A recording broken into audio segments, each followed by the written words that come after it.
फिलिस्तीन में चुनाव होता है। गाजा के सारे जनप्रतिनिधियों को मार दिया जाता है। सब मुस्लिम थे। उन्हें मारने वाला कौन था? हमास। हमास के लोगों ने गाजा के सारे चुने हुए जनप्रतिनिधियों को मार डाला।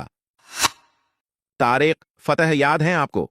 आज वो हमारे बीच नहीं है, लेकिन उन्होंने खुलकर कहा था कि फिलिस्तीन की जो स्थिति है उसके लिए इजरायल जिम्मेदार नहीं है।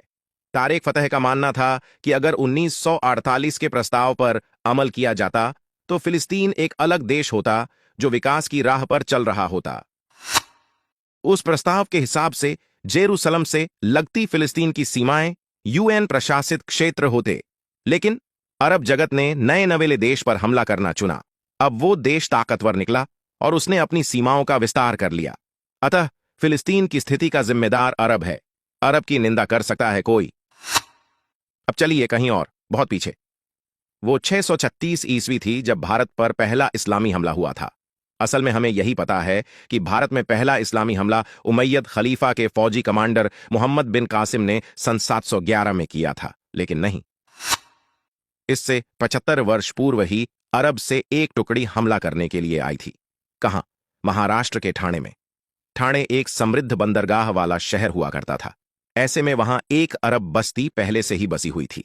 जब अरब वाले मुस्लिम बन गए तो यहां के अरबों ने भी अपना मजहब इस्लाम कर लिया। फिर समुद्र के रास्ते अपने लोगों को बुलाया।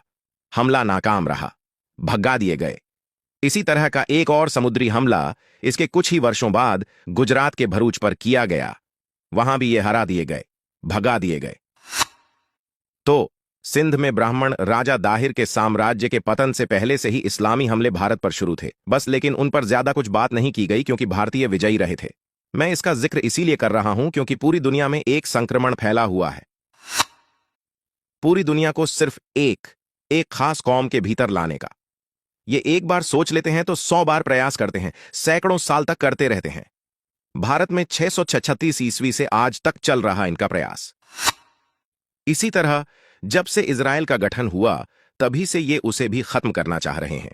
एक छोटे से देश से इनको इतनी दिक्कत है कि उसका नामो निशान मिटाने के लिए ये किसी भी हद तक जा सकते हैं, कितने भी लोग मरें, लेकिन इन्हें इजराइल चाहिए ही चाहिए।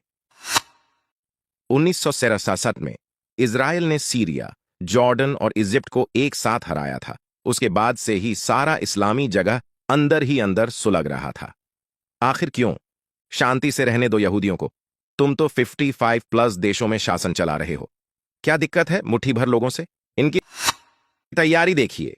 इनके बच्चे भी यहूदी को चाकू मारो वाला खेल खेलते हैं, लुका छुपी या फिर भागम भागी नहीं।